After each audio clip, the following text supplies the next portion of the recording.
Madam Jubaida Rahman, wife of Mr. Tarek Rahman, the acting.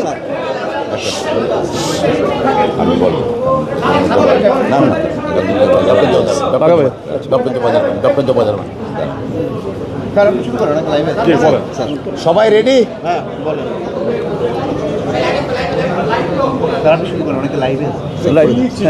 দাঁড়াও বলবো এই সবাই রেডি তো? আমরা গতকালকে এই আপিলটা দায়ের করেছি হাইকোর্ট, বাংলাদেশ সুপ্রিম কোর্টের হাইকোর্ট বিভাগে, এবং এখানে ডক্টর ম্যাডাম জুবাইদা রহমান ওনাকে along with her husband mister Tarique Rahman, the acting chairman of Bangladesh Jatiyatabadi party, ওনাকে এই মামলায় 3 বছর সাজা দেওয়া হয়েছে অ্যাজ অ্যাবেটার। ওনার কনভিকশনটা হলো 27(1)/109 অফ দি পেনাল কোড।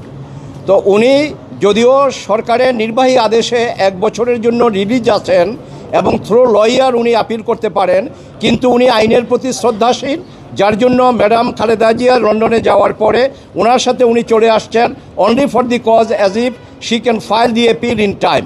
এবং আমরা সেভাবে ইনস্ট্রাক্টেড হয়ে my friend mister Zakir Hossain Bhuiyan, he drafted the application, এবং আই অ্যালং উইথ মাই আমাদের গর্ব mister Mahbubuddin Khokon and my younger brother barrister Kaiser Kamal, the legal secretary of Jatiyatabadi Bangladesh nationalist party, আমরা এই আপিল গতকালকে দায়ের করে court was please two condone the delay, that is 587 দিন delay ছিল, এটা গতকালকে কোর্ট কন্ডন করেছে। কন্ডন করার পরে এই আপিলটা সেকশনে গিয়েছে এবং সেখানে নাম্বার পড়েছে। আজকে আবার এটা আমরা লিস্টে এনে আজকে আমরা জামিনের জন্য মুভ করেছি। তো কোর্ট দয়াপরবশ হয়ে আপিল শুনানির জন্য গ্রহণ করেছেন, নিম্ন আদালতের নথি তলব দিয়েছেন, পক্ষদ্বয়কে নোটিশ দিয়েছেন, এবং ওনার উপর আরোপিত দণ্ডাদেশে যে ফাইন ছিল সেই ফাইনটা স্টে করেছেন, এবং এই আপিল নিষ্পত্তি না হওয়া পর্যন্ত ওনাকে নিজের জিম্মায় অথবা আইনজীবীদের জিম্মায় ওনাকে জামিন দিয়েছেন। আমরা কোর্টের কাছে কৃতজ্ঞ, এবং আমি এই জামিনের ব্যাপারটা মুভ করতে গিয়ে বা আপিলটা দায়ের করতে গিয়ে আমি যেটা দেখেছি সেটা হলো যে এটা দুর্বিসন্ধমূলক একটা মামলা। ওনার বিরুদ্ধে কেন, এখানে জনাব তারেক রহমান সাহেবের বিরুদ্ধে যে অভিযোগ আনা হয়েছে সেটাও এই মামলা আইনতভাবে প্রমাণ হয়নি, কারণ উনি জ্ঞাতসারে এটা মেলাফাইডি কোনো প্রপার্টি উনি অ্যাকোয়ার করেননি, এবং যেই প্রপার্টি উনি স্টেটমেন্টে দেখিয়েছেন সেটা ওনার বৈধ সম্পত্তি, বৈধ আয়ের সম্পত্তি। কাজে শুধুমাত্র রাজনৈতিকভাবে হেয় প্রতিপন্ন করার জন্য এবং ওনাকে দণ্ডাদেশ দিয়ে রাজনীতি থেকে বিরত রাখার জন্য এই মামলার উদ্ভব এবং এই মামলা সাজা দেওয়া হয়েছে। আমার বিশ্বাস যে আমরা পরিপূর্ণ হিয়ারিং যখন করতে পারবো, শুধু ডক্টর ম্যাডাম জুবাইদা রহমান না, তারেক রহমান সাহেবকে ইনশাল্লাহ আমরা এই মামলা খালাস করতে পারবো। ধন্যবাদ।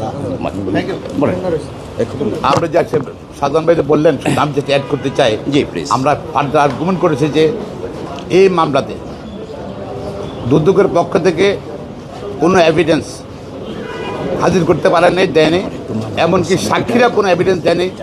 তারেক রহমান সাহেব বা জুবাইদা রহমান কোনো অবৈধ উপায়ে অশুদ্ধ উপায়ে দুর্নীতির মধ্যে কোনো সম্পদ অর্জন করেছে। Not a single word has been mention in the whole কেসের মধ্যে।